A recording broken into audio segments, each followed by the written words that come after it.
Auschwitz. I was separated there from my wife and child, and I never saw them again.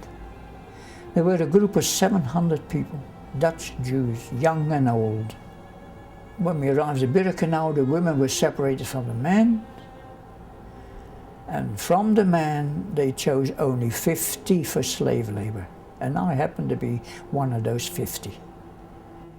They were they were murdered within 2 hours.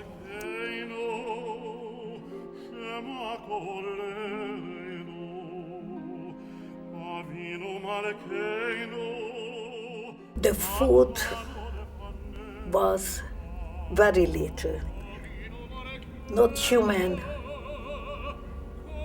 Even animals you wouldn't keep under these circumstances, what we were kept.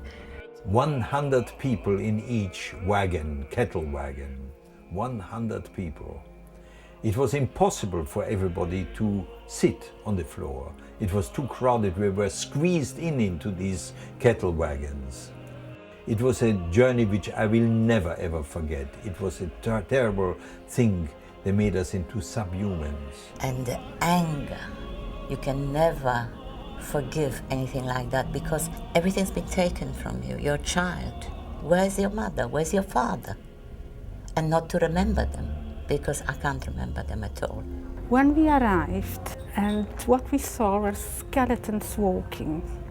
Their arms and legs were like matchsticks, the bones protruding through their ragged remains of skin. Some were dressed in rags, others were naked, and the smell that arose from the camp was just impossible to describe. It seemed that we were just pushed through the gates of hell. When the SS brought us to Dresden, it was always their policy to bring slave laborers to a city at crack of dawn. And we arrived in November 1944 from Stutthof. And as they marched us, I've never seen a beautiful city in my life. And here was a beautiful city. And I was, starved as I was absolutely spellbound by the beauty. And I looked to the right and to the left.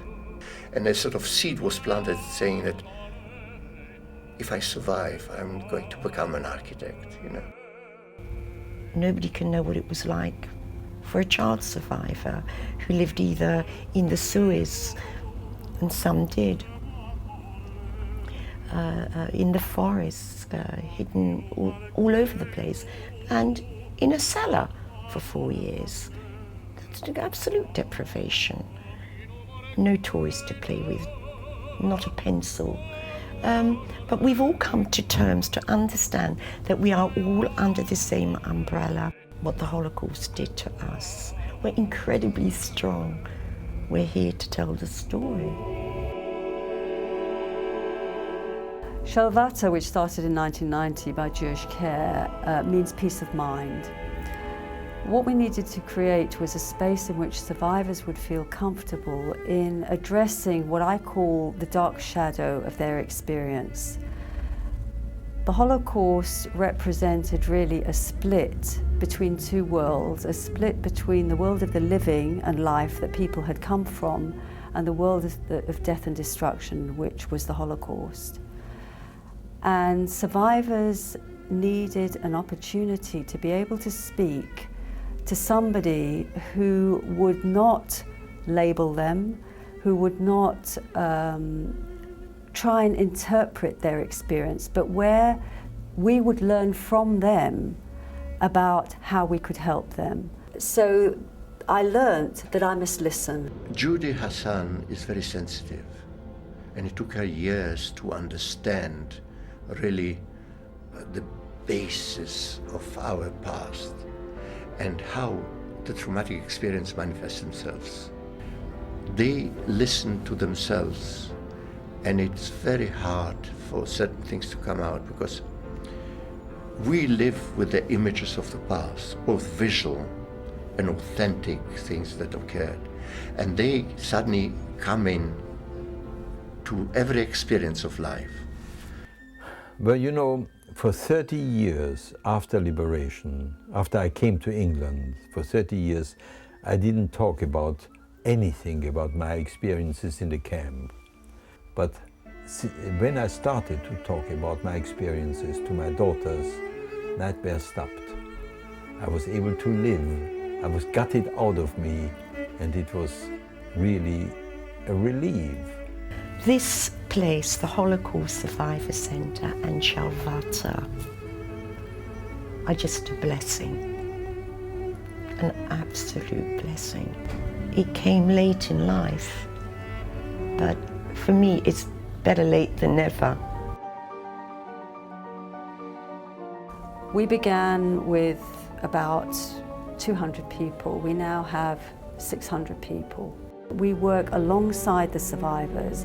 It's not my job to say what's right for somebody who's been through those experiences, but we worked with them to develop what we now have, which is a 6-day-a-week program to provide an antidote to the traumatic experiences that survivors always carry with them. So through various creative means, we find outlets for the experiences rather than them having to speak about it. The purpose of the centre is to get this group, this unique group of people together so that they can share experiences and also have a social time together in whatever area they want to do, because there's Keep Fit, there's Bridge, you know, there's a whole lot of activities, and these people have chosen to do art.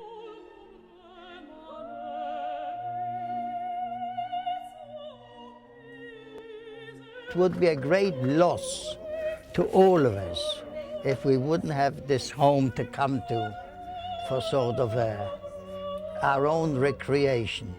We have sort of a first home, and then we go home to our second home. The center made a big difference to us and to everybody else, because you come here a few times a week, you meet people as well, but come in the same circumstances. And it's like a family, you see. I mean, we got a Yiddish class. I go on a Wednesday. We all become so friendly. I mean, all of us in the Yiddish group, we are foreigners in this country, and nobody speaks Yiddish anymore, very few. Wir sind im Ghetto. Aber der Mann, das geht, aber im Gewissen, ich habe mitgebracht die Karte von dem Red Cross, wo es alles gewesen geschrieben. So coming to this group and speaking Yiddish, you remember your childhood. And if you think it's a soup like we used to get in the camps, you can't compare it. We used to get some watery soup, and everybody wanted it from the bottom of the pot because they might find a piece of turnip in it. And it's like home from home. We meet here, we talk here, and we have different activities here. Because when you reach this stage of life and you're alone, and the kids have gone, and all kinds of aches and pains, there's a place to go to. And the sharing of the food also has a great importance. That means that you don't always have to say anything, because this majority of the people who've had, not everybody had the same past, but majority of the people who had the past are able to share it without speaking. And that's a great comfort. These people here, and the survivors like myself, I see them as sisters and brothers, because they had the same life as me, as myself.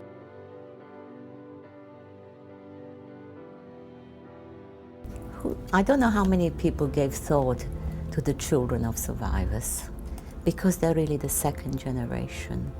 They've never had a family. Talking about my children, they never had an aunt, an uncle, a grandfather, a grandmother. So they have also lost out a tremendous amount.